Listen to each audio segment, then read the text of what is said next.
Apolline Matin.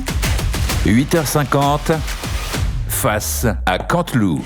Et comme tous les matins, pour notre plus grand bonheur, l'info revisitée par Nicolas Canteloup. Le général Pierre de Villiers était mon invité ce matin. Son frère, Philippe de Villiers, voulait vous dire un mot. Mme Malherbe, j'ai entendu le petit tacle glissé que vous m'avez servi. Écoutez, vous me dites je viens jamais, je suis là. Alors, c'est ça. Non, je viendrai le jour où là, sur ce mur, il va marqué RM CNews. Ah oui, voilà, c'est ça. Voilà. Alors j'aimerais parler de mon frère. Quelles sont ses 3 plus grandes qualités? Quelles sont-elles?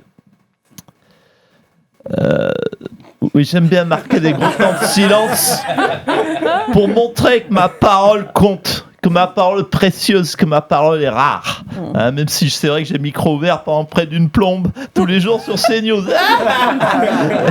Alors, revenons à nos moutons. Première qualité de Pierre, c'est un visionnaire. Visionnaire, il a toujours un coup d'avance. Deuxième qualité. Non, mais je suis pas sûr qu'on ait le temps là. Pourquoi, à quelle heure? Ça y est, il est 8h51 Attendez, là. 52. Non. Oui, ben écoutez, votre journal de 9h, vous l'annoncerez cet après-midi. Ah, voilà. on y va, alors on y va. Donc, je me prends aux conneries de me couper sans arrêt. Alors, j'en étais où? Deuxième point. Ah oui, on a été au Pierre de Villiers, mon frère, mon frérot. Oui, parce que je sais parler jeune, je m'adapte. C'est un animal à sang-froid. Ouais. Il peut tout refroidir, même l'ambiance. Moi, je l'ai vu invité à un baptême d'un gamin de 2 ans. Il a demandé aux parents s'ils avaient réservé une place pour le petit dans le chaos familial. Non. Je vous dis, il pense à tout. C'est un visionnaire, un coup d'avance, toujours. Et puis, il a une qualité qui gâche rien. Il parle toutes les langues. Il a un master en langue de bois. Tu le feras jamais répondre à une question à laquelle il veut pas répondre, même sous la torture, reste de marbre, tu vois. Pour pas répondre, il y a une botte secrète. Il dit toujours c'est pas dans mon livre, c'est pas l'objet de mon livre. Ouais. Et il a été interrogé par les plus grands. Fogiel, rien, il a pas lâché. Darius Rochebain, rien, il a pas lâché. Christine Kelly, il a rien lâché. Même face à Flavie Flamand, il a pas craqué. Elle a essayé de le piéger. Avec moi un peu. Si elle a essayé de le piéger en lui demandant quelle heure est-il, et il a répondu c'est pas dans mon livre. Vous partagez son analyse sur les menaces extérieures qui viendraient notamment de la Russie. Non mais Pauline de Malherbe, la menace ça vient de l'intérieur, c'est notre culture qui est menacée. Ouvrez les yeux, il y a quoi autour de nous? Des militants véganes polyamoureux sur notre territoire, des auditeurs de France Inter pansexuels, des hipsters barbus abonnés aux Inrecuptibles, des transgenres qui jouent au molki, des goudous à cheveux roses qui organisent des couscous solidaires à Sainte-Soline. Est-ce que vous pensez qu'il faut réarmer la France? Mais bien sûr, on le voit avec l'Ukraine. Aujourd'hui, on est sur une guerre de mouvement. Donc à tout prix, il faut tout de suite relancer l'élevage de chevaux et de poneys Shetland pour être mobile. Et la fabrication d'armes légères, arbalètes, mousquets, hallebardes. C'est ça l'avenir. Merci Philippe de Villiers. Emmanuel Macron arrive avec nous. Vous avez bien connu le général de Villiers. Bonjour Monsieur le Président. Oui, bonjour chère Pauline Malherbe, bonjour au général de Villiers que je suis ravi de revoir, même si ça ne se voit pas forcément.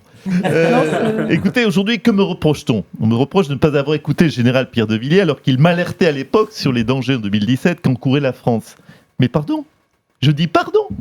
M'a-t-il prévenu que les Français étaient capables de se tirer une balle dans le pied en votant comme des cons? Non. M'a-t-il prévenu que je risquais des tirs dans le dos de la part de mon Édouard Philippe et mon Gabriel Attal? Non plus. Oui, peut-être. Enfin, il était quand même d'accord avec vous sur la relance du service militaire. D'ailleurs, vous l'avez entendu, même s'il faut trouver le bon encadrement. Mais écoutez, Madame de Malherbe, le bon encadrement, nous l'avons. L'instructeur idéal, on l'a. Pour nos jeunes recrues, pour les former, les commander, on l'a. C'est Brigitte. Je l'entends déjà. Vous bougez le cul, bande de fions, bande de petites fiottes. Ou il faut que je vous botte le cul avec mes talons de 15. C'est sûr. Oui, Brigitte n'est pas très méthode Montessori. Non. Juste avant de quitter le général, je me permets de m'adresser à lui. Cher Pierre de Villiers, le code nucléaire, c'est bien 1, 2, 3, 4. Oui, c'est ça. Donc, comme le Louvre. Merci. Voilà. Merci, Monsieur le Président. Tout de suite, on retrouve Thibaut Texer pour les titres de l'actualité. Eh oui, bonjour à Polémici, Thibaut Texer, le seul journaliste dont la voix sert aussi de brouilleur anti-drone. C'est parti pour les titres. Après l'annonce de la disparition de Stéphane Bern, de la participation, pardon. de Stéphane Bern. À la prochaine, c'est oui, toujours un coup d'avance. À la prochaine saison de Danse avec les stars, l'émission sera baptisée Danse avec les stars. Stéphane Bern, bonjour. Oh non, on annonce ma disparition. Oh non, c'est pas drôle. Non, oui, non, je suis tellement heureux, tellement, oui, de participer à ce bal cathodique de Danse avec les stars. J'adore danser. C'est vrai, le menuet, la gavotte, la tarentelle. Par contre, c'est vrai que je redoute toutes ces danses modernes qu'affectionnent les jeunes dans les rêves parties ou les boîtes de nuit, la java, le foxtrot ou le charleston. Je ne suis pas très à l'aise avec ça. Merci Stéphane, reprenez Thibaut.